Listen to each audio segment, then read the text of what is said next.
Let me answer this from different perspectives. When authors submit articles, I read the cover letter. I know every journal asks for a cover letter.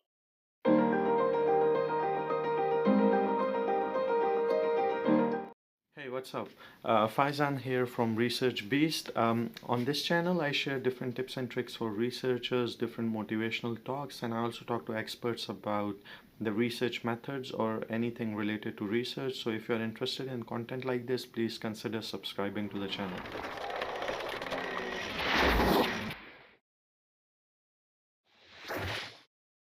Hey everyone, so today we are going to be talking about cover letters. Why is it important to have a strong cover letter? Should we even include it? Because in many cases it's not even a compulsory thing when you are submitting your paper to an academic journal. So in today's video, the topic of discussion is why is it important to have a cover letter?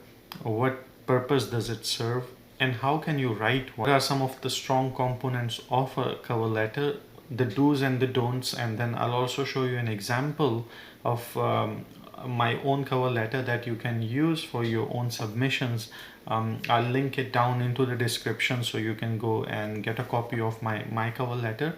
Obviously you have to customize it to your own research when you are submitting it, but you'll have an access to that cover letter. So why does a cover letter even matter?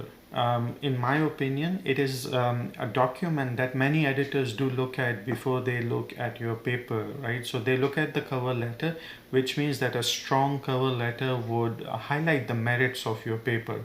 It would help editors to decide whether the paper is worth giving a shot, sending it out for reviewers. Remember that for many journals, reviewers are very limited. So editors normally do not use reviewers for every single journal article that is submitted to the journal itself.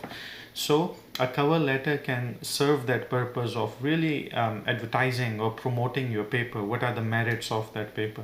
Now obviously it would depend on how do you write a cover letter. In many cases people use it as formality, just put something together and then submit it, and it just backfires in many cases. So remember that cover letter is something that helps you put your foot into the door, sell your paper as the first document that the editor is going to look at and then make a good impression on it. And because of it, in today's video I'll be talking about some do's and don'ts and what should you do when you are writing a cover letter. Now I normally talk about what is the difference between you as an author and the editor of a journal. So remember, when you are submitting your paper to a journal, your main objective is not to get rejected. That is your main objective. You don't want your paper to be rejected. But when we look at editors who receive your papers, their main objective is basically to find the best possible paper for the readers. But it's not only stop there. Editors look at papers that are beneficial for the readers, that are going to be read by their readers and cited by their readers, because it's going to proceed to generate a good impact factor. So that's why a cover letter can give you an opportunity to explain your stance to the editor. Now, some of the things that you should include in your cover letter, the first thing is definitely name of the editor. Make sure that the name is the correct name. There are so many cases where name of the editor goes wrong, or you submit it to the wrong editor or wrong journal. So name of the editor is number one. Number two, you should include name of the journal. Name of the journal should definitely be there. Then we should have title of the manuscript. What is the title of the manuscript? That should definitely be there. Then you should have the date of submission. When are you going to submit the paper? Normally it should be the same date when you are going to submit the paper on the cover letter. So make sure that date is the same. You should have the type of the article, if it's a review paper, if it's a case study, if it's a full-fledged research article, whatever it is, make sure that you include that information into the cover letter. Include the background of the study. The introduction, the research aim and objectives of the study should be in your cover letter. A brief explanation of the methodology, your main findings, and your main contribution or implications. Why is it important to look into this study? So those should definitely go into your cover letter. In addition to all this, then there are a few other things that normally journals require you to submit. One of them is no copyright, right? So there's no copyright issues. You should add that to your cover letter. No, if there's any acknowledgements, you can add that. That's not so important, but you should definitely add a statement for conflict of interest. If there's any financial or any other conflict of interest, make sure or if there's none, make sure that you do provide it in your cover letter. You should also include the publishing status of the paper, that it's not submitted anywhere, it's an original paper and it's only being sent to this particular journal that you are writing the cover letter for. And then the last thing is your author statement, right? Maybe what is the contribution of each author, whatever. Some journals require a separate statement. If they don't, it's always a good idea to include it into your cover letter. So that would be all.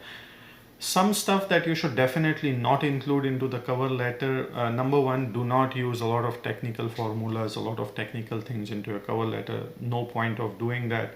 Number two, do not oversell your paper. Normally people do that in implications or contribution section of the paper. Don't do that in the cover letter.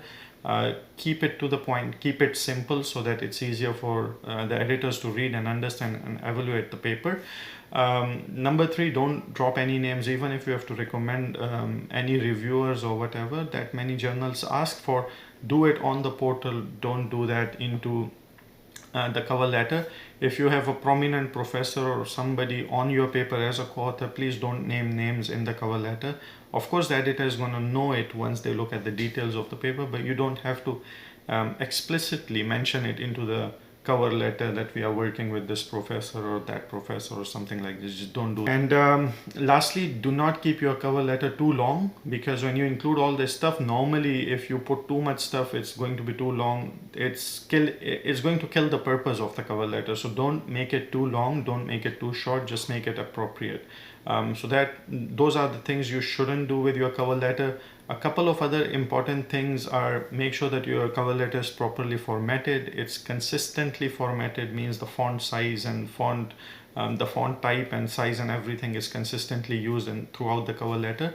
It's always a good idea to convert it into a PDF and then submit it with the PDF. So it's always good, and it looks much better and clean. Make sure that you double check all the details on your cover letter: name of the editor, name of the journal, submission date, authors and everybody, title of your paper, that everything should be correctly done onto your cover letter. So those are some things. Let's listen to what Professor Mark Rosenbaum, who is the co-editor for Journal of Services Marketing, one of the leading journals in services marketing field. What does he think about cover letter? Why does he look at cover letters, and why does he think it's important? Many scholars, especially from developing countries or least developed countries, they do not have access to editors, like they haven't met them before or stuff like that, right? And I've seen many times are very reluctant to reach out to editors. I mean, in my own experience, I have reached out to many editors and I've had very interesting and amazing responses from the editors, right?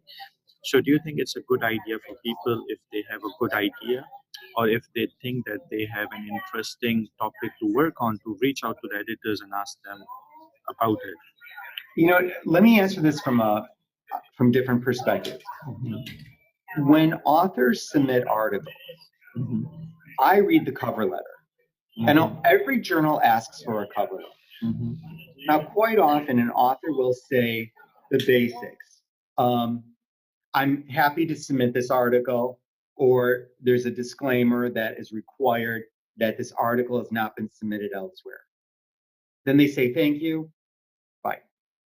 They don't actually tell me why they're submitting to the Journal of Services Marketing. Some do, but some don't. Researchers, again, whether you're from an industrial nation, least developed nation, I don't care where someone's from, but I read every letter very carefully.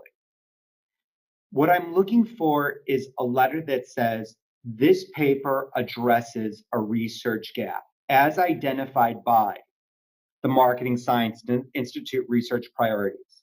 This identifies a research priority established by JSM or JSR. I want that clear in the cover letter. So here you got it. You heard Professor Mark Rosenbaum yourself what as an editor he thinks about cover letter and how important is it to have that cover letter. So make sure that you follow the advice. I'll add a link into the description of the video so that you can have a copy of the cover letter that I normally use. Now, of course, you can change it, you can add, remove whatever you want to do with it, but it's just a template for you to look into. I'm doing this all by myself, this channel and everything, so I really appreciate your support by simply liking the video or commenting below, because YouTube do push videos that are normally having more engagement. So if you think any of your students or colleagues or somebody might be benefited from this video, share it with them. But I would really love to see your comments in the comment section below. Tell me something about your experience with cover letters, something that I missed and you want to add so that other people can learn from it. Also, if you think that there's something wrong with the template that I'm providing, make sure that put it into the comments so that at least we can start some sort of a conversation.